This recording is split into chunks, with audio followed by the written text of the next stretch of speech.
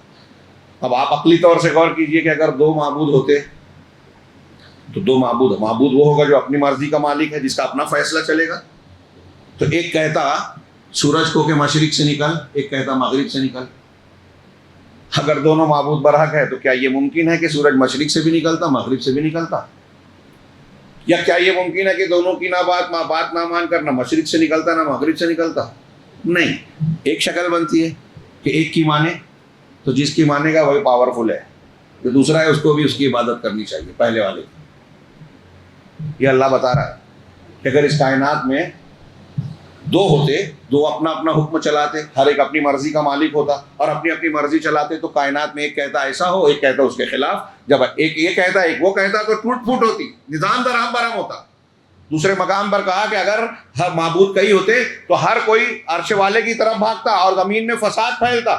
دنیا میں بادشاہ جو ہوتے ہیں, ایک بادشاہ دوسرے بادشاہ پر, ایک حکومت دوسرے حکومت پر قبضہ کرنا چاہتا ہے. آج وہ اس طریقے سے نہیں, آج پالیسی کے حساب سے, اقتصادیات کے اعتبار سے قرضہ دے کر اور مختلف جال پھیلا کے لوگ اس طرح قبضہ کر رہے ہیں, سامراج پھیلا رہے ہیں. لیکن ایک حکومت دوسری حکومت کے وسائل کو اپنے قبضے میں لینا چاہتی ہے. تو اب کائنات میں اگر دو معبود ہوتے, کئی معبود ہوتے, تو ایک دوسرے کی حکومت لینے کی کوشش کرتا, پھر ایک سورج پھینک کے مارتا, دوسرا دوسری چیز پھینک کے مارتا, کتنا فساد ہوتا. یہ نظام قائم نہیں رہتا. صوفیہ اس کی تشریح کرتے ہوئے کہتے ہیں کہ اگر کائنات میں اللہ کے سوا کوئی اور رب ہوتا تو فاصل ہو جاتے. تو علماء نے کہا یہاں اللہ نے آلہہ کہا ہے, ارباب نہیں کہا. رب اگر کئی ہوتے نا, اگر رب کئی ہوتے تو دنیا اور کائنات, آسمان اور زمین بنتے ہی نہیں. کہ ربوبیت پیدا کرنے والا ہے, پیدا کرنے والا ایک ہے اس لیے پیدا ہو گیا. اب نظام چلانے میں اگر ایک سے زیادہ ہوتے تو یہ تباہ ہو جاتے. یہ کہہ رہا ہے اللہ رب العالمین. تو پتہ یہ چلا کہ کائنات کا نظام صرف ایک ہی طاقت چل, سب نظام دکھ رہا ہے, رات اور دن کی گردش, سورج چاند اپنے اپنے محور اور مدار پر چل رہے ہیں. یہاں گڑبڑ ٹوٹ پھوٹ نہیں ہے, سکون سے ہم بیٹھے ہوئے ہیں. زمین کو اس طرح اگرچہ گردش کر رہی ہے لیکن ہم پرسکون بیٹھے ہوئے ہیں, رہنے کے لائق ہے. نظام چل رہا ہے, چاند ستاروں کا, سورج کا, ندی کا, بارش کے موسم, موسموں کا, سب چیزوں کا ایک سسٹم ہے. یہ سسٹم بتا رہا ہے کہ اس کو چلانے والا ایک ہے. اگر دو ہوتے تو یہ سسٹم نظم و ضبط, ڈسپلن نہیں رہتا. اب ایک ہے, وہ کون ہے؟ ایک ہی طاقت ہے, اور وہ کون ہے؟ صرف اللہ ہے. اگر اللہ کے سوا بھی کوئی ہوتا تب بھی نظام درہم برہم ہو جاتا. کیوں؟ اس لیے کہ اللہ کے سوا کسی کے اندر یہ طاقت ہی نہیں ہے اس کو بنائے اور چلائے. کوئی چلا نہیں سکتا. ہم لوگوں نے گڑھ لیا کہ ہاں ٹھیک ہے اللہ نے چلایا, لیکن اللہ نے ڈپارٹمنٹ باندھ دیے. کام کرنے والے فرشتے ہیں تو فرشتوں کو جو ہے ڈپارٹمنٹ دے دیا. بارش کا فرشتہ, موت کا فرشتہ, دولت کا فرشتہ. ہندوؤں میں وہی دیوی دیوتا بن گئے, یونانیوں میں الگ عقیدے بن گئے, فلاں میں عقیدے بن گئے, ڈھما میں ہمارے یہاں باباؤں اور اولیاء کو جو ہے ڈپارٹمنٹ مان دیا کہ ہر اتنے کتب ہوتے ہیں، ابدال ہوتے ہیں، پھر ان کے اوپر غوث ہوتے ہیں اور وہ میٹنگ کر کے جو ہے نظام سسٹم چلاتے ہیں۔ انا للہ و انا الیہ راجعون۔ اللہ رب العالمین نے پیدا کرنے کے بعد بھی اس کائنات کو بنانے میں، اس کائنات کو چلانے میں اسے کسی کی مدد کی ضرورت نہیں ہے۔ لو کان فیہما آلہۃ، اگر اس کائنات میں کئی معبود ہوتے الا اللہ، سوائے اللہ کے، لفسد، پتہ چلا کئی نہیں ہیں، دو بھی نہیں ہیں، ایک ہی ہے، اور وہ ایک صرف اللہ ہے، کوئی اور ہو بھی نہیں سکتا۔ لوگ کہتے ہیں میں اس لیے کہہ رہا ہوں کہ ایک غیر مسلم سے میری ایک مرتبہ کئی سال پہلے ڈسکشن ہوئی، تو میں نے بڑی محنت کر کے اسے یہ سمجھایا کہ اس کائنات کا چلانے والا ایک ہی ہے، کئی نہیں ہو سکتے۔ تو بڑی محنت کے بعد اس نے یہ تو قبول کر لیا کہ ایک ہے، لیکن اس نے کہا کہ ہاں وہ ایک ہنومان ہی ہے، میں بھی ایک ہی کو مانتا ہوں، نہیں مانتا۔ تو میں نے کہا سمجھانے میں میری غلطی ہے، پھر اس کو دوسرے طریقے سے سمجھانے کی کوشش کی۔ بہرحال اللہ نے کہا فسبحان اللہ رب العرش عما یصفون، تو اللہ پاک ہے، عرش کا مالک، ان چیزوں سے جو یہ بیان کرتے ہیں کہ دوسرے لوگ بھی کچھ شریک ہیں، کچھ کام چلاتے ہیں۔ نہیں، کائنات کا الہ، معبود، فیصلہ کرنے والا، نظام چلانے والا صرف ایک ہے، اللہ۔ لا یسأل عما یفعل وہم یسألون، یہ ایک جملہ یاد رکھیے، بہت سارے اعتراضات ختم ہو جائیں گے۔ بندے کو بندگی کے آداب آنے چاہیے۔ اللہ مالک ہے، خالق ہے، حکیم ہے، علیم ہے، ہاں، کوئی چیز اس کی حکمت میں کمی نہیں ہے۔ ایک آدمی کھڑا ہوتا ہے، بولتا ہے میرے دماغ میں یہ نہیں آ رہا ہے، تو تجھ کو اللہ سے زیادہ سمجھنے لگا کیا؟ ایک آدمی کسی فیصلے پر سوال کرتا ہے، ارے ابھی بارش ہونی تھی کیا؟ تو اللہ رب العالمین آپ سے مشورہ کرے کب بارش کروں؟ سوچیے، یہ جو چھوٹی چھوٹی چیزیں ہم کو نظر آتی ہیں نا، یہ عقیدے کے خلاف ہو جاتی ہیں کبھی کبھی، اور آدمی غور نہیں، علامہ ابن قیم نے اور دوسرے لوگوں نے کہا کہ آدمی اس کو چھوٹا سمجھتا ہے، بہت بڑی باتیں ہیں، کبھی کبھی زبان سے اس طرح چیزیں نکالتے ہیں جو اللہ پر اعتراض ہے، اور ہمارا دین و عقیدہ خطرے میں پڑ جاتا ہے، ہم دھیان نہیں دیتے۔ حدیث بھی ہے اس معنی کی۔ تو اللہ نے کہا کہ لا یسأل عما یفعل، اللہ جو کرتا ہے اس سے اس کا سوال نہیں کیا جائے گا۔ ہم کو عقیدہ ہونا چاہیے، ماننا چاہیے کہ جو اللہ کر رہا ہے وہ حکمت پر مبنی ہے، وہ صحیح ہے، ہمیں سمجھ میں آئے نہ آئے۔ وہم یسألون، اور لوگوں سے سوال کیا جائے گا۔ کہ اللہ رب العالمین کی یہ آیتیں پڑھیں اور اس کو غور کریں، توحید مضبوط ہوگی، ایمان مضبوط ہوگا، دنیا کے بہت سارے دکھ کا جواب اس میں مل جائے گا ہم کو، جو ہمارے دماغ میں نہیں آتا۔ اسی طرح اللہ تبارک و تعالیٰ نے فرشتوں کے بارے میں ذکر کر کے کہا کہ کچھ لوگ کہتے ہیں کہ رحمان نے بیٹا بنایا، فرشتوں کو بیٹیاں اور ان کو بعض بندوں کو بیٹا۔ وقالوا اتخذ الرحمن ولدا، لوگوں نے کہا کہ رحمان نے بیٹا بنا لیا۔ سبحانہ، اللہ کی ذات اس سے پاک اور برتر ہے۔ بل عباد مکرمون، یہ جن کو کہہ رہے ہیں بیٹا، یہ حقیقت میں اللہ کے باعزت بندے ہیں، باعزت بندے ہیں۔ لا یسبقونہ بالقول، وہ کسی بات میں اللہ سے پیش رستی نہیں کرتے۔ بہت غور سے سنیے، اس میں ایک اعتراض کا جواب دینے کے لیے میں نے یہ آیت نوٹ کی اور مجلس میں پیش کر رہا ہوں، سورہ انبیاء کی، کہ فرشتے اللہ کی کسی بات میں آگے نہیں بڑھتے، جو اللہ نے کہہ دیا بس وہی مانتے ہیں۔ ہاں، لا یسبقونہ بالقول وہم بامرہ یعملون، اور اللہ کے حکم پر ہی عمل کرتے ہیں۔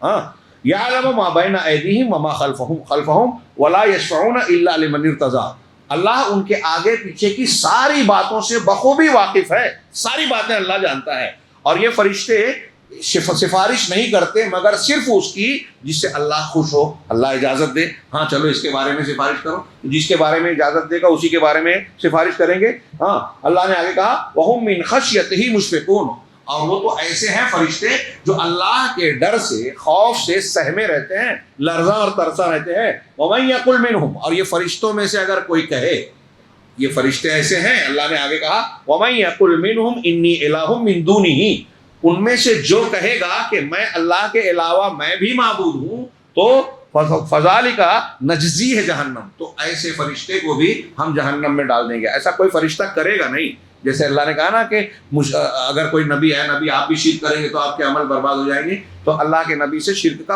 امکان ہی نہیں تھا، لیکن اللہ رب العالمین نے اس کی شناعت بیان کی۔ ایسے ہی یہاں بیان کیا کہ اگر کوئی فرشتہ بھی یہ کہے کہ میں معبود ہوں اللہ کے علاوہ، تو ہم اسے جہنم میں ڈال دیں گے۔ ایسے ہی ہم ظالمین کو جزا دیتے ہیں۔ آپ غور کیجیے، فرشتے بھی اگر الہ ہونے کا دعویٰ کریں، اللہ کے کسی حق کو اپنی طرف منسوب کرنے کا نام الہ ہوگا؟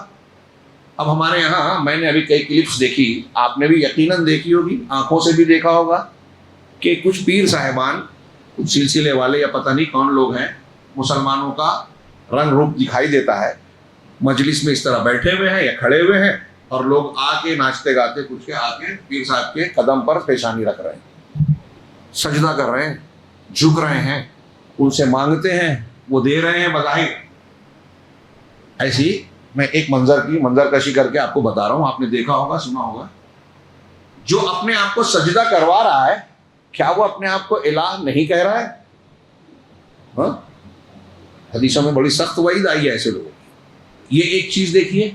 دوسرے کچھ لوگ اعتراض کرتے ہیں گفتگو میں، یہ واقعہ ہے، انہیں میں کوئی اپنی طرف سے گڑھ کے نہیں کہہ رہا ہوں. ایک مرتبہ ایک داعی کا مجھ کو فون آیا، شاگرد تھے میرے، کسی غیر مسلم سے انہوں نے گفتگو کی شعلہ پور میں. ہاں، تو وہ پڑھا لکھا غیر مسلم تھا، مطلب اپنے مذہب کو جاننے والا تھا. تو اس نے سوال کیا، اس نے کہا کہ ٹھیک ہے، آپ ہم سے کہہ رہے ہیں کہ صرف اللہ عبادت کے لائق ہے، اسی نے پیدا کیا. ہاں چلو، آپ یہ کہہ رہے ہیں، آپ یہ ایسا مانتے ہیں، اور ہم سے یہ کہہ رہے ہیں کہ ہم دیوی دیوتاؤں کی پوجا کرتے ہیں اس لیے مشرک ہیں، کافر ہیں. آپ یہ کہہ رہے ہیں، تو یہ بتائیے کہ مسلمان بھی تو یہ مانتے ہیں کہ فرشتے جو ہے اس کائنات میں بہت سارے کام کر رہے ہیں. ہوا والے فرشتے ہیں، اس کی اسٹڈی تھی. ہوا کے فرشتے ہیں، پانی کے فرشتہ ہے، بارش برسانے والا، کڑک والا فرشتہ ہے. ہاں، روح نکالنے والے فرشتے ہیں، ملک الموت. ہاں، اور سارے کاموں پہ کائنات میں جتنی بھی حرکتیں ہیں، کرامن کاتبین، ابھی ہم نے سنا عشاء کی نماز میں کہ ہمارے اعمال کو لکھنے والے فرشتے ہیں، عذاب دینے والے، عرش کو اٹھانے والے، بہت سارے فرشتے، ان کی تعداد اللہ کو معلوم. تو اس نے اعتراض کیا کہ تم فرشتوں کو مان رہے ہو، یہ کر رہے ہیں کائنات کا، بارش برساتے ہیں، تم بولتے ہو بارش برسانے والا صرف اللہ ہے، اور کہتے ہو فرشتہ برساتا ہے. اعتراض سمجھ میں آیا؟ ہاں. تو انہوں نے مجھ سے پوچھا کہ ہمیں کیسے سمجھانا چاہیے. تو میں نے کہا کہ قرآن میں یہ جو مضامین ہیں، یہ اسی کا جواب ہے کہ فرشتوں کو کام دیا گیا ہے. یہ اب ایک ڈاکٹر اگر علاج کر رہا ہے تو کیا آپ اور ہم یہ کہتے ہیں کہ شفا اس کے ہاتھ میں ہے؟ اسباب کو اختیار کر رہا ہے، نتیجہ اللہ کے ہاتھ میں. یہ ہم مانتے ہیں، وہ بھی مانتا ہے. ڈاکٹر کتنا بڑا بھی ہو جائے، علاج کرنے کے بعد کہتا ہے کہ میں نے جو کرنا تھا کر لیا، میری جو طاقت میں تھی، اب اوپر والے کے ہاتھ میں. تو جیسے ہم کو بھوک لگتی ہے، کھانا کھا لیتے ہیں.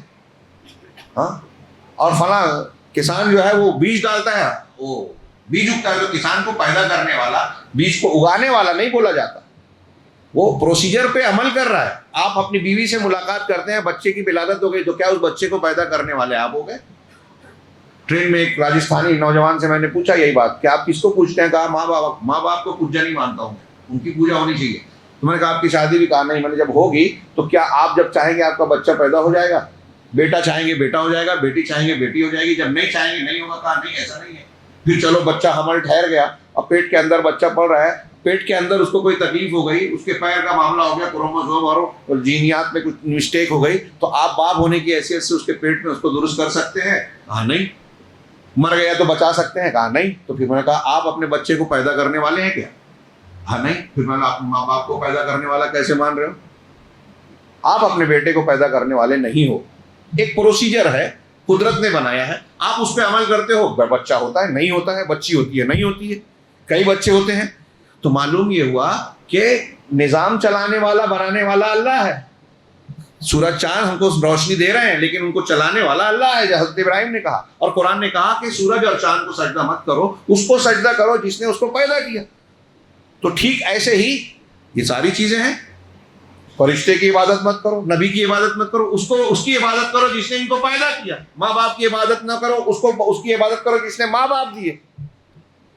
تو یہاں بھی کہیں گے اللہ تعالیٰ کہہ رہا ہے کہ اللہ کے فرشتے جو ہیں وہ اللہ کی عبادت کرتے ہیں، تھکتے نہیں. اسی صورت کی دوسری آیتوں میں کہا، جو میں نے پڑھا اس سے ہٹ کے، اور کہا نیک بندے ہیں، اللہ سے ڈرتے رہتے ہیں، اللہ کے بات کے آگے نہیں جاتے، جو اللہ کہتا ہے وہی کرتے ہیں، اس میں کوئی تبدیلی نہیں، اور اللہ کی تسبیح بیان کرتے ہیں. تو اللہ کا حکم بجا لاتے ہیں، ان کو کوئی اختیار نہیں ہے، اللہ کے قول اور حکم سے آگے نہیں بڑھتے. بارش برسانا اللہ کے حکم سے ان کے ذمے ہے، لیکن یہ اپنی مرضی سے چاہیں کہ زیادہ بارش برسا دیں، کم برسا دیں، یہاں برسائیں یہاں نہ برسائیں، یہ نہیں کر سکتے. اللہ کے حکم کے پابند ہے. تو کرنے والا کون ہوا؟ اللہ رب العالمین. یہ بتانے کے لیے میں نے اس آیت کو پیش کیا. اسی طرح اس سورہ مبارکہ میں قیامت کے دن مشاہد کہ لوگ جب اکٹھا ہوں گے تو اس کی منظر کشی اور انجام کے اعتبار سے انسان کا جو نتیجہ ہوگا اس کا ایک نقشہ کھینچتا ہے. اللہ رب العالمین نے اس میں ذکر کیا وَاقْتَرَبَ الْوَعْدُ الْحَقُّ فَإِذَا هِيَ شَاخِصَةٌ أَبْصَارُ الَّذِينَ كَفَرُوا يَا وَيْلَنَا قَدْ كُنَّا فِي غَفْلَةٍ مِّنْ هَذَا بَلْ كُنَّا ظَالِمِينَ کہ اللہ نے کہا کہ سچا وعدہ قریب آ گیا، تو ان قریب یہ ہونے والا ہے کہ اچانک یہ ہوگا کہ لوگوں کی آنکھیں پھٹی رہ جائے گی، ان لوگوں کی آنکھیں جنہوں نے کفر کیا، اور وہ کہیں گے ہائے افسوس، ہائے تباہی کی بات، یا ویل، اے کاش، قد کننا فی غفلۃ من ھذا، ہم اس سے غفلت میں تھے، بل کننا ظالمین، غفلت ہی میں نہیں تھے بلکہ ہم ظلم کرنے والے تھے۔ وہاں اعتراف کریں گے، لیکن وہاں اعتراف کرنے سے کوئی فائدہ نہیں ہوگا، کف افسوس ملنے سے۔ اللہ تبارک و تعالیٰ نے فرمایا اس سورہ مبارکہ میں انکم وما تعبدون من دون اللہ حسب جہنم انتم لہا واردون۔ بہت غور سے آیا، اللہ فرما رہا ہے کہ تم، ان سے کہا جائے گا کہ تم اور تم جن کی عبادت کرتے تھے اللہ کے سوا علاوہ، وہ سب جہنم میں جانے والے ہیں۔ یعنی مشرکین اور کفار جن کو معبود بنا کر لکڑی کو، پتھر کو، درخت کو، مٹی کے مورتی کو، کسی بھی چیز کو جو پوج رہے ہیں، جب یہ جہنم میں ڈالے جائیں گے تو ساتھ میں وہ پتھر اور پتھروں کے یا میٹل کے، جو لوہے کے بنے ہیں، پیتل کے بنے ہیں، سونے کے بنے ہیں، کسی بھی بڑے سے بڑے قیمتی، ان کو بھی جہنم میں ڈالا جائے گا۔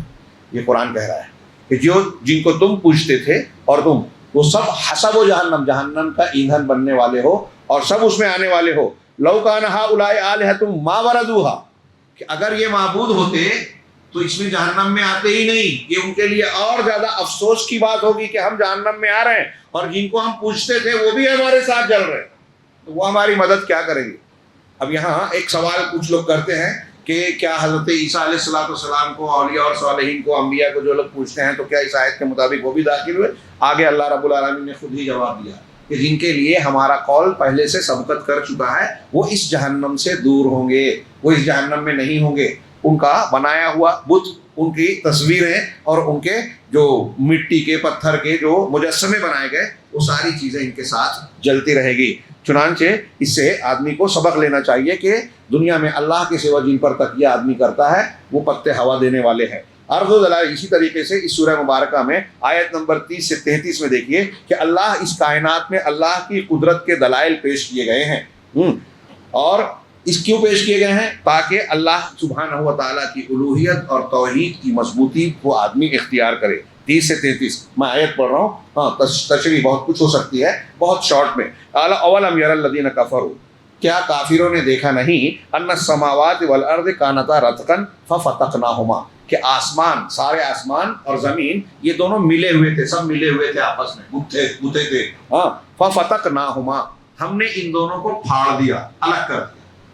ہاں غور کیجئے، اسی میں انہوں نے ذکر کیا ہے کہ آگے فوائد میں کہ جو ہمارے یہاں سائنس والے کہتے ہیں، فلکیات والے کہتے ہیں کہ یہ بگ بینگ ہوا جس کی وجہ سے یہ سب انفجار، دھماکہ، جس سے ستارے، سیارے، چاند، سورج یہ سب الگ الگ ہوئے، زمین نیچے، آسمان اوپر، سورج چاند اوپر، یہ انفجار جس کو بگ بینگ کہتے ہیں، یہ قرآن مجید میں ذکر کیا کہ سب ملے ہوئے تھے، اللہ نے ان سب کو پھاڑا، الگ کر دیا۔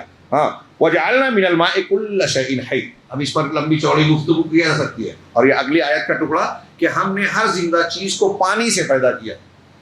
ہاں قرآن کے سائنسی معجزات بے شمار ہیں، اور اس کو پڑھ پڑھ کے بہت سے سائنٹسٹ اسلام لائے ہیں، اور انشاءاللہ اور لائیں گے اگر انصاف سے پڑھیں گے، اللہ کی توفیق ہوگی۔ تو پانی سے ہر چیز کو زندہ کیا، اس کے کئی معنی ہو سکتے ہیں۔ ایک تو یہ کہ بارش برساتا ہے رب العالمین، تو نہ صرف جتنا زندہ جاندار ہیں تقریباً سب، ہاں ایسا شاید ہی آپ کو کوئی جانور ملے جو بغیر پانی کے زندہ رہے، بغیر ہوا کے، مٹی کے اندر، آپ کے بوتل کے اندر بند کر کے کچھ کیڑے مکوڑوں کو رکھ کے جی جائیں گے، لیکن پانی کی ضرورت پڑتی ہے عموماً۔ تو کہہ رہے ہیں وجہ پانی سے ہر چیز کو زندہ کیا، تو بارش برسائی اللہ نے، اب اس بارش سے جانداروں کو بھی پانی ملتا ہے، ہاں، اور پیڑ پودوں کو بھی پانی ملتا ہے۔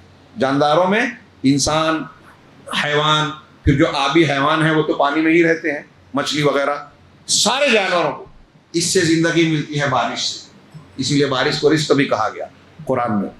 ایک معنی یہ، دوسرا معنی یہ کہ ہر انسان، ہر جاندار نطفے سے پیدا ہوا، مادہ منویہ سے، یہ پانی کی شکل میں ہوتا ہے، اس میں جو اسپرم یا جو بھی کہتے ہیں، ہاں نطفہ، اور اس میں جو کیڑی ہوتی ہے، کیا اسپرم ہی، اور ایک لفظ اور بھی ہے، سیمن، ہاں تو یہ پانی ہی کی شکل میں ہوتا ہے، اور انسان کے یا کسی بھی مذکر کے ذریعے سے جب اس کا خروج ہوتا ہے تو پانی کی شکل میں ہوتا ہے، احتلام کی شکل میں، منی کی شکل میں۔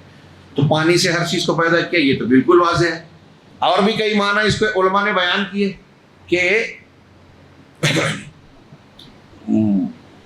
ہماری دنیا میں دیکھیے کہ جو دنیا کہلاتی ہے، جغرافیہ والے کہتے ہیں کہ خشکی کا حصہ ایک چوتھائی ہے، 1/4، اور 3/4 جو ہے 3/4 پانی ہے، سمندر۔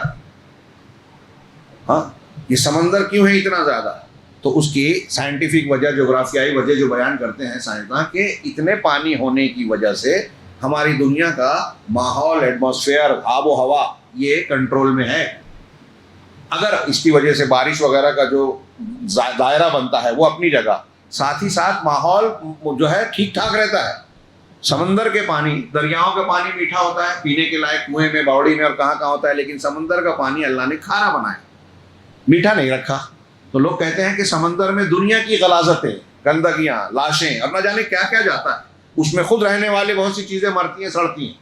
اگر سمندر کا پانی میٹھا ہوتا تو اس میں بدبو اور تعفن پیدا ہوتا، سڑان آتی، انتہائی سخت قسم کی بدبو۔ اور اتنے بڑے سمندر میں اگر سخت سڑان پیدا ہوتی، تعفن ہوتا، تو آب و ہوا اتنی بگڑ جاتی کہ دنیا میں انسان کا جینا ممکن ہی نہیں ہوتا، مر جاتے سب لوگ۔ سمندر کے پانی کے کھارے ہونے سے انسان کی آب و ہوا اور ماحولیات پر اس کا گہرا اثر پڑتا ہے۔ ہاں ایسے کئی زاویوں سے بتایا کہ انسان کے لیے زندگی پانی کے بغیر یا کسی بھی جاندار کے لیے ممکن نہیں ہے۔ پیڑ پودے بھی پانی سے جیتے ہیں، ہاں، اور شاید ہی کوئی جاندار ہو جو بغیر پانی کے جیے۔ تو اللہ نے کہا ہر جاندار کو ہم نے جو ہے پانی سے پیدا کیا۔ انہی آیتوں میں آپ آگے چلیں تو اللہ تبارک و تعالیٰ نے پہاڑوں کا ذکر کیا کہ پہاڑوں کے ذریعے سے ہم نے جو ہے زمین کو، اس پہاڑ کے قرآن میں کہی ہے کہ اس کو رواسیہ کہا، ہاں، میخ، بیلنسنگ ہوتی ہے۔ سائنس والے، جغرافیہ والے کہتے ہیں کہ دنیا جو گردش کر رہی ہے، اگر پہاڑ نہ ہوتے تو زمین ڈگمگاتی، انتزولا، اس میں ڈگمگاہٹ ہوتی اور آدمی قرار نہیں پکڑتا۔ جیسے زلزلہ آتا ہے تو کس طرح ارتعاش اور لرزہ طاری ہوتا ہے، اس طریقے سے زمین ڈگمگاتی اور انسان جی نہیں پاتا، عمارتیں رک نہیں پاتی اور کوئی چیز ٹھہر نہیں پاتی، تھم نہیں پاتی۔ اللہ رب العالمین نے پہاڑوں کو میخ بنا کر بیلنسنگ کر دی۔ بغیر اس کے بھی کر سکتا ہے، وہ اس کی شان۔ قیامت کے دن یہ سب اونچ نیچ ختم ہو جائے گی۔ ہاں اللہ نے اسی طریقے سے اس میں پہاڑ بنائے، راستے بنائے، رات اور دن کی گردش کا، سورج اور چاند کا ذکر کیا۔ یہ سب اللہ کی نشانیاں ہیں، اس کی قدرت کے مظاہر ہیں، اس کی ربوبیت کا حصہ ہیں۔ اس سورہ مبارکہ میں جو کچھ فوائد ہیں، 3-4 فوائد ہم دیکھ لیں کہ اللہ تبارک و تعالیٰ کی جانب سے لوگوں کی آزمائش ہوتی ہے، لوگوں کو آزمایا جاتا ہے۔ اس سورہ میں وَنَبْلُوكُمْ بِالشَّرِّ وَالْخَيْرِ فِتْنَةً، اس سورہ کی ایک آیت ہے، ہاں، کہ آزمائش ہوتی ہے تاکہ دیکھے خیر اور شر دونوں کے ذریعے سے اللہ آزماتا ہے۔ امیر بنا کر بھی آزماتا ہے، غریب بنا کر بھی آزماتا ہے، نعمت دے کر بھی آزماتا ہے، نعمت سے محروم رکھ کر بھی آزماتا ہے۔ تو جس کو نعمت دی ہے وہ کامیاب ہونا چاہتا ہے تو اللہ کا شکر ادا کرے، اس نعمت کا صحیح اللہ کے حکم کے مطابق استعمال کرے، وہ دولت ہو، صحت ہو، حکومت ہو، چاہے جو نعمت ہو، اولاد ہو، کوئی بھی ہو، اس کا نعمت، اس کا صحیح استعمال اس کا شکر ہے۔ اور اگر محروم ہے، ہاں، دکھ پریشانی ہے، دولت کی کمی ہے، غربت ہے، اپاہج ہے یا کوئی اور مسئلہ ہے، تو یہ اللہ رب العالمین کی طرف سے جو ہے تنگی ہے، اس کا فیصلہ ہے، وہ ہمیں اس طرح آزما رہا ہے، وہاں صبر کی ضرورت ہے۔ ہاں اسی طرح اللہ تبارک و تعالیٰ لوگوں کو دیکھ رہا ہے کہ صبر اور ثبات ہمارے اندر ہے یا نہیں ہے۔ اس میں آیت نمبر 34 اور 35 میں اللہ نے فرمایا وَمَا جَعَلْنَا لِبَشَرٍ مِّن قَبْلِكَ الْخُلْدَ أَفَإِن مِّتَّ فَهُمُ الْخَالِدُونَ۔ اس آیت کا ترجمہ سننے سے پہلے اور اس کو ترجمے کو غور سے سنیں، ہمارے یہاں بکھری ہوئی گمراہیاں، اس کا علاج ہے، اس کا علاج ہے یہ آیت۔ اس آیت کو اس پس منظر میں اتارا کہ کفار نے اللہ کے نبی صلی اللہ علیہ وسلم کی مخالفت کرتے ہوئے کہا یہ تو مر جائیں گے آگے چل کے۔ تو اللہ نے سوال کیا کہ ہاں یہ تو اللہ کا سسٹم اور نظام ہے، دنیا میں جو آیا یہاں مرنا ہی ہے، پچھلے انبیاء بھی مرے، آپ کو بھی موت کا مزہ چکھنا ہے، جیسا کہ آیت میں آگے کہا گیا۔ اور یہ اللہ کے رسول کے لیے موت کا لفظ بولو تو ہمارے ہندوستان میں کچھ لوگ سمجھتے ہیں گستاخی، قرآن کہہ رہا ہے، حدیث کہہ رہی ہے، ابوبکر صدیق، عمر فاروق، صحابہ کہہ رہے ہیں، یہ گستاخی ہے، موت اللہ کو نہیں آئے گی۔ احمد رضا خان صاحب سے کسی نے کہا کہ آپ کہتے ہو گستاخی ہے، تو پھر قرآن میں ہے تو اس کا کیا کہا؟ کچھ لمحوں کے لیے موت آئی تھی. تو سوال کیا ہمارے اسماعیل گوجران والا صاحب نے، اسماعیل سلفی رحمۃ اللہ نے سوال لکھا کہ ان سے سوال کیا کہ کتنی دیر تک موت مانیں گے تو گستاخی نہیں ہوگی، اور کتنی دیر تک مانیں گے تو گستاخی ہو جائے گی. تو اگر کچھ لمحوں کے لیے موت مان سکتے ہیں تو لمبی مان لیے تو کون سی گستاخی ہو گئی؟ قرآن کہہ رہا ہے. ہاں تو بہرحال کفار نے کہا کہ یہ مر جائیں گے، تو اللہ نے کہا کہ اگر آپ کو موت کی طرف جانا ہے تو کیا یہ نہیں جائیں گے؟ تمہیں بھی تو اس دنیا سے جانا ہی ہے، مرنا ہی ہے. تو کہا وما جعلنا لبشر من قبلک الخلد، آپ سے پہلے کسی بھی انسان کے لیے ہم نے ہمیشگی نہیں کہ دنیا میں ہمیشہ رہے گا. ہاں افإن مت فهم الخالدون، کیا اگر آپ مر گئے، آپ کو موت آ جائے، متا موت کا لفظ سے موت سے فعل ہے یہ، اگر آپ کی موت ہو جائے، وصال ہو گیا اللہ کے رسول کا، مل جانا، یہ صوفیہ کی تعبیر ہے، اللہ سے مل گئے. ایک تعبیر ہے ہمارے ہاں بولتے ہیں، پتہ نہیں کہاں سے لائے، کہ پردہ کر گئے، اللہ کے رسول پردہ کر گئے. انتقال اور موت نہیں، پردہ کر گئے. کیا مطلب ہے اس کا؟ پردہ کر گئے تو زندہ ہیں. پھر نماز جنازہ صحابہ نے کیوں پڑھی؟ اللہ کے رسول کے ازواج مطہرات نے بیواؤں کی عدت کیوں گزاری؟ ہاں نماز جنازہ پڑھی، بیوہ کی عدت گری، مطلب یہی مان رہے نا کہ آپ اس دنیا سے چلے گئے. حضرت عمر اور حضرت ابوبکر صدیق کا عمل کیا ہوا؟ حضرت ابوبکر نے کہا طبت حیا و میتا، آپ زندہ اور مردہ دونوں حالت میں بہترین شخص. ہاں اور پھر تقریر کرنے میں کیا کہا کہ جو محمد کی، جو اللہ کے محمد کی اطاعت کی، کیا کہ محمد کی عبادت کرتا تھا، وہ سن لے محمد صلی اللہ علیہ وسلم کی موت ہو گئی. من کان یعبد محمدا فإن محمدا قد مات ومن کان یعبد اللہ فإن اللہ حی لا یموت. اور جو اللہ کی عبادت کرتا ہے تو پھر اللہ کی شان یہ ہے کہ وہ زندہ ہے، اسے موت نہیں آ سکتی. یہ اللہ کی شان ہے. حضرت ابوبکر صدیق کے خلاف بھی فتویٰ دیتے ہو کہ اس گستاخ رسول ہے، ہاں موت کا لفظ استعمال کیا. تو اللہ تعالیٰ نے کہا کہ کیا اگر آپ کی موت ہو جائے تو یہ ہمیشہ رہنے والے ہیں؟ آگے اللہ نے کہا کل نفس ذائقۃ الموت، ہر نفس کو موت کا مزہ چکھنا ہے. اب ہر نفس میں اللہ کے رسول وسلم بھی ہیں. ہاں وَنَبْلُوكُمْ بِالشَّرِّ وَالْخَيْرِ فِتْنَةً وَإِلَيْنَا تُرْجَعُونَ، اور خیر اور شر دونوں کے ذریعے سے ہم تم کو آزما رہے ہیں اور ہمارے پاس لوٹ کے آنا ہے. اب صبر شکر نہیں کرتے ہو، ناشکری کرتے ہو، بے صبری کرتے ہو تو اس کا بھی نتیجہ بھگتنا ہوگا. صبر اور شکر کرتے ہو تو اس کا بھی جزا پاؤ گے. 2 نمبر پر انہوں نے فائدہ بتایا کہ قرآن کریم میں اس کائنات کے پیدا ہونے کے تعلق سے وضاحت گزری، جو وحی اللہ کی جانب سے وحی کے ساتھ یہ دلیل ہے، جو جس کو آج بہت سارے جغرافیہ والے مانتے ہیں، جس کا بھی ہم نے ذکر کیا، ظاہرۃ الانفجار العظیم. بگ بینگ کا ترجمہ عربی میں کیا الانفجار العظیم. ہاں مجدد دور میں اس سورہ مبارکہ میں حضرت ابراہیم علیہ السلام کے قصے میں ایک علمی نقطہ مجھے اچھا لگا کہ اس میں پیش کر دیا جائے. حالانکہ ان چیزوں سے مطلب ابھی ہم نہیں جا رہے ہیں، قرآن میں ایسی باریکیاں بیان کریں تو بڑی تفصیل اور بڑی گہرائیاں، بڑی دلچسپ اور پیاری باتیں. یہاں حضرت ابراہیم علیہ السلام کو آگ میں ڈالنے کے لیے اللہ نے جو قرآن کی تعبیر استعمال کی کہ جب آگ میں انہوں نے ڈالا قوم کے لوگوں نے تو کیا نتیجہ ہوا؟ تو کہا جملہ کہ وَأَرَادُوا بِهِ كَيْدًا فَجَعَلْنَاهُمُ الْأَخْسَرِينَ. سورہ انبیاء میں یہ جملہ کہا کہ انہوں نے حضرت ابراہیم کے خلاف ایک چال چلی تو ہم نے انہی کو اخسرین من سے ڈال دیا. خسارے سے ہے، یعنی انتہائی خسارہ اٹھانے والوں میں ڈال دیا. یہاں یہ کہا.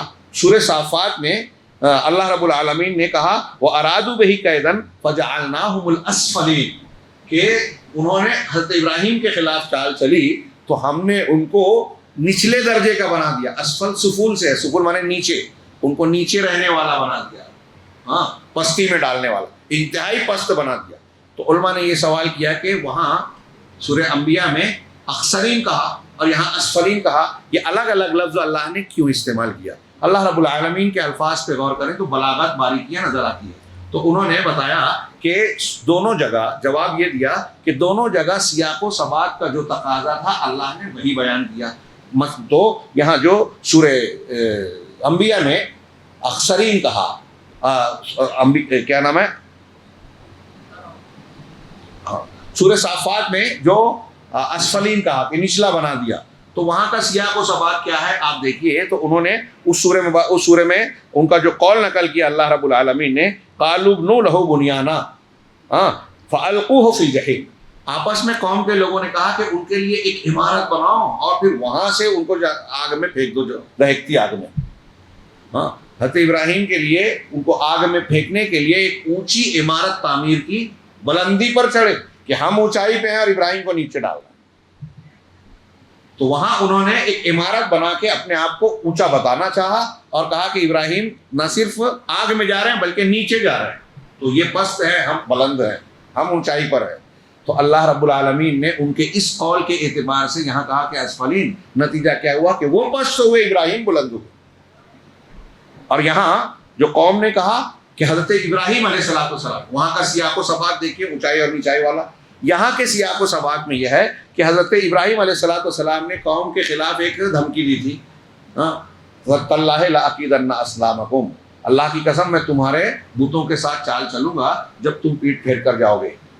اور پھر انہوں نے حضرت ابراہیم علیہ السلام کے بارے میں ایک چال چلی، ایک انہیں وعدہ کیا کہ حرقوہ وانصروا آلہتکم ان کنتم فاعلین، انہیں جلا دو اور جو ہے اپنے معبودوں کی مدد کرو اگر کچھ کر سکتے ہو۔ تو یہ ان کی طرف سے چال تھی۔ تو حضرت ابراہیم نے ایک جو ہے وعدہ کیا، ایک دھمکی انہوں نے دی، اب دونوں کا مقابلہ ہو رہا ہے۔ تو یہ مارکے کی طرح ہے، دو فریق ہیں، دو فریق کا مقابلہ ہو رہا ہے۔ حضرت ابراہیم علیہ السلام نے اپنے کام کو انجام دیا، قوم اپنے کام کو انجام دینا چاہ رہی تھی۔ تو اب مقابلہ جب ہوتا ہے ایک کا دوسرے سے، تو دونوں میں سے ایک گھاٹا اٹھانے والا اور ایک کامیاب ہونے والا ہوتا ہے۔ اس اعتبار سے یہاں اللہ نے کہا کہ قوم کے لوگ خسارے والے ہوئے، ابراہیم علیہ السلام نفع والے، فائدے والے ہوئے۔ اس سورہ مبارکہ میں حضرت ابراہیم کا ذکر طوالت کے ساتھ ہے، میں نے اس کی وجہ بیان کی۔ اسی طریقے سے اللہ تبارک و تعالیٰ نے اس سورہ مبارکہ میں بہت پیاری بات بیان کی ہے جو ہم کو سبق کے طور پہ لکھنا چاہیے۔ ہم دعائیں کر رہے ہیں کہ دعائیں کیوں قبول ہوتی ہے۔ انبیاء کرام علیہ السلام نے دعائیں کی اور ان کی دعاؤں کو اللہ نے قبول کیا۔ تو کیوں قبول کیا؟ دعا کی قبولیت کے کیا اسباب ہیں، اس سورہ مبارکہ میں بیان کیا اللہ نے۔ مثال کے طور پہ کہ وہ نیکیوں میں جلدی کرنے والے تھے، سبقت کرنے والے، اور اللہ سے پکارتے تھے خوف کے ساتھ اور امید کے ساتھ۔ ہمارے اندر اللہ کا خوف بھی ہونا چاہیے، ڈر، اور اللہ سے امید بھی ہونا چاہیے، اور اللہ کے لیے خشوع ہونا چاہیے۔ یہ انبیاء کی صفت بتائی تھی، فَاسْتَجَبْنَا لَهُ وَوَهَبْنَا لَهُ يَحْيَىٰ، ہم نے ان کی دعا کو قبول کر لیا، حضرت زکریا کی، اور ان کو یحییٰ کی شکل میں بیٹا عطا کیا۔ وَأَصْلَحْنَا لَهُ زَوْجَهُ، اور ان کی بیوی کو ان کے لیے ہم نے ٹھیک کر دیا، تندرست۔ ان کی بیوی کیا کہتے ہیں، بانجھ تھی، جیسا کہ سورہ مریم میں ذکر ہے، وَامْرَأَتِهُ عَاقِرٌ، تو ان کو ٹھیک کر دیا۔ ہاں، اور بِأَنَّهُمْ كَانُوا، اب کیوں اللہ نے وجہ بتائی کہ کیوں ان کی دعا قبول کی، کیوں ان کی بیوی کو ٹھیک کر دیا معجزانہ طور پہ۔ اللہ رب العالمین نے وجہ بتائی کہ انہم کانوا یسارعون فی الخیرات، یہ انبیاء جو تھے یہ نیکیوں میں جلدی اور آگے بڑھنے کی کوشش کرتے تھے، لپک کر آگے بڑھتے تھے۔ ہاں، وَيَدْعُونَنَا رَغَبًا وَرَهَبًا، اور ہم کو پکارتے تھے خوف کے ساتھ، ڈرتے ہوئے بھی، اور امید کے ساتھ بھی۔ ڈر اور امید دونوں ہونا چاہیے۔ صرف ڈر ہی ڈر بھی گمراہی ہے، صرف امید گمراہی ہے۔ آپ امید کرتے ہیں اللہ غفور الرحیم ہے، کچھ بھی کر لو معاف کر دے گا، یہ آدمی کو گناہ پر جری کر دیتی ہے۔ آپ خوف کر لیں کہ اللہ رب العالمین ایسی پکڑ والا ہے، چھوڑے گا نہیں، تو آپ نا امید ہو جائیں گے، دونوں کفر ہے۔ تو امید بھی ہو، ڈر بھی ہو، دونوں چیزیں۔ انبیاء کا یہ شیوہ تھا۔ ہاں، جو لوگ کہتے ہیں کہ نہ جہنم کا خوف ہونا چاہیے اور نہ جنت کا شوق ہونا چاہیے، وہ نبی کے طریقے سے ہٹے ہوئے ہیں، انبیاء کے طریقے سے، قرآن کی تعلیم سے ہٹے ہوئے ہیں۔ ہاں، وَكَانُوا لَنَا خَاشِعِينَ، اور اللہ نے کہا کہ وہ ہم سے خشوع کرنے والے، ڈرنے والے تھے۔ ہاں، یعنی عاجزی اختیار کرنے والے، جھکنے والے اللہ کے حکم کے سامنے، اللہ کے سامنے۔ چنانچہ اس بنیاد پر اللہ نے نبیوں کی دعا کو قبول کیا۔ ہم اور آپ چاہتے ہیں کہ اللہ کی ہماری دعا بھی قبول کرے، تو یہ صفات ہمارے اندر پیدا ہونا چاہیے۔ اسی طریقے سے اس سورہ مبارکہ کی ایک آیت میں ہے کہ قبول اعمال کے لیے ایمان شرط ہے، فَمَن يَعْمَلْ مِنَ الصَّالِحَاتِ فَهُوَ مُؤْمِنٌ۔ کل بھی یہ موضوع گزرا تھا کہ جو نیک عمل کرے اس حال میں کہ وہ مومن ہو، فلا کفران لسعیہ، تو اس کی کوششوں کو کا انکار نہیں کیا جائے گا، اس کو فراموش نہیں کیا جائے گا۔ اسی طریقے سے اس سورہ مبارکہ میں پتہ چلا کہ ہر نبی کو ایک اپنی خاص قوم کی طرف مبعوث کیا جاتا تھا۔ صرف نبی کریم صلی اللہ علیہ وسلم کو یہ امتیاز، یہ شان حاصل ہے کہ تمام قوموں کے لیے، قیامت تک کے لوگوں کے لیے، ہر نسل کے لیے آپ کو نبی بنایا گیا۔ اسی سورہ کی آیت ہے وَمَا أَرْسَلْنَاكَ إِلَّا رَحْمَةً لِلْعَالَمِينَ، ہم نے آپ کو تمام جہان والوں کے لیے رسول بنا کر بھیجا۔ اس کی بڑی تفسیر کرتے ہیں، رحمت بنا کر بھیجا۔ تو رحمت ہے آپ، یعنی ہدایت دی ہے۔ جو ہدایت کو قبول کر رہا ہے وہ رحمت کو قبول کر رہا ہے، جو نہیں کر رہا ہے اس کے لیے بھی رحمت ہے لیکن وہ قبول نہیں کر رہا ہے۔ مومنوں کو، قیامت تک کے لوگوں کو آپ کے ذریعے سے جو ہدایت مل رہی ہے تو آپ کی رحمت مل رہی ہے، آپ کے ذریعے سے رحمت مل رہی ہے۔ ہاں، اور جو کافر ہیں وہ اس رحمت کو ایکسیپٹ نہیں کر رہے ہیں، قبول نہیں کر رہے ہیں، لیکن کئی فائدے ان کو بھی رسالت کے ذریعے سے مل رہے ہیں۔ امام قرطبی نے ایک بات کہی ہے کہ یہ بات لوگوں میں عام ہے، یعنی متفق علیہ ہے کہ عوام کو علماء کی تقلید کرنی چاہیے۔ یہ وہ تقلید نہیں جو ہمارے یہاں چلتی ہے، لفظ استعمال کر لیا تو لوگ شوق ہے۔ اس قرآن میں اس میں آیت ہے فَاسْأَلُوا أَهْلَ الذِّكْرِ إِن كُنتُمْ لَا تَعْلَمُونَ، سوال کرو اہل ذکر سے اگر تم کو علم نہیں ہے۔ اہل ذکر کون ہے؟ فلاں امام نے یہ کہا، فلاں کتاب میں، ہماری فقہ کی کتاب میں یہ لکھا ہے، وہ جاننے اور بتانے والا اہل ذکر نہیں ہے۔ الذکر قرآن حدیث ہے، قرآن حدیث کو جاننے والا، یاد رکھنے والا، سمجھنے والا، عمل کرنے والا، یہ اہل ذکر، اس سے پوچھنا ہے۔ جو مقلد ہے اس سے نہیں پوچھنا ہے۔ اور عالم سے پوچھیں گے، کون عالم سے پوچھیں گے؟ جو زندہ ہے۔ ایک ہی عالم سے پوچھیں گے؟ نہیں، کئی علماء سے پوچھ کے صحیح کو ڈھونڈیں گے۔ پھر اس کے بعد جو ہے ایک سوال یہ ہے کہ اگر آپ تقلید کو اس سے وہ تقلید جو آج کل چل رہی ہے مان رہا، تو امام حنیفہ، امام شافعی، امام مالک، ان کی تقلید کرنی ہے، تو میں اگر چاہتا ہوں امام حنیفہ سے کوئی سوال پوچھوں تو میں پوچھ سکتا ہوں کیا؟ مجھے علم نہیں ہے تو میں امام شافعی سے سوال کر سکتا ہوں کیا؟ کس سے پوچھوں گا؟ علماء سے جو زندہ ہے۔ اب علماء سے پوچھوں گا تو علماء جب وہ عالم ہے تو قرآن حدیث نہیں سمجھ پاتا کیا؟ اگر وہ قرآن حدیث نہیں سمجھ سکتا تو عالم نہیں ہے، اور عالم نہیں ہے تو اس سے سوال نہیں پوچھنا ہے۔ اگر وہ کہتا ہے کہ فلاں میں اس امام کو مانتا ہوں اور اس کا فتویٰ یہ ہے، اس سے پوچھنا ہی نہیں ہے، کیونکہ وہ قرآن حدیث کا اہل ذکر ہے ہی نہیں۔ تو یہ والی تقلید جو مروج ہے وہ مراد نہیں ہے۔ ایک عام آدمی کو علماء سے پوچھنا ہے، ہاں، جیسے کہ ایک اندھا آدمی کسی بھروسے مند آدمی سے رہنمائی حاصل کرتا ہے جب اس کے لیے قبلہ مشکل ہو گیا کہ قبلہ کدھر ہے، ہاں، اسی طرح جس کو اللہ کی مراد کا علم نہیں ہے اس پر ضروری ہے کہ وہ ثقہ عالم سے پوچھے اور اس کی بات کو مانے۔ اب اس کو امام قرطبی تقلید کہہ رہے ہیں، ہم اس کو وہ مروجہ اور اصطلاحی تقلید نہیں کہہ رہے ہیں، اور ہے بھی نہیں۔ ہاں، محمد ابن سیرین نے کہا انظروا عمن تاخذون دینکم، تم دیکھو کہ تم اپنا دین کس سے لے رہے ہو، کیونکہ یہ امر معمولی نہیں ہے، یہ تمہارا دین ہے۔ اللہ رب العالمین سے دعا ہے کہ وہ ہمیں قرآن کو سمجھنے، اس پر عمل کرنے کی توفیق دے، اور اس کے ذریعے سے دنیا اور آخرت میں کامیابیوں سے نوازے، سعادت سے نوازے۔ ہمیں انبیاء کے کاموں، انبیاء کرام کے طور طریقے پر چلنے والا بنائے۔ انبیاء کے مخالفین، کفار، مشرکین اور گمراہ لوگوں کے طور طریقوں سے اللہ ہمیں محفوظ رکھے، دنیا میں بھی ان کے طریقے سے محفوظ رکھے، اور آخرت میں بھی ان کے انجام سے اللہ رب العالمین ہمیں محفوظ رکھے۔ وآخر دعوانا ان الحمد للہ رب العالمین، وصلی اللہ علی نبینا محمد۔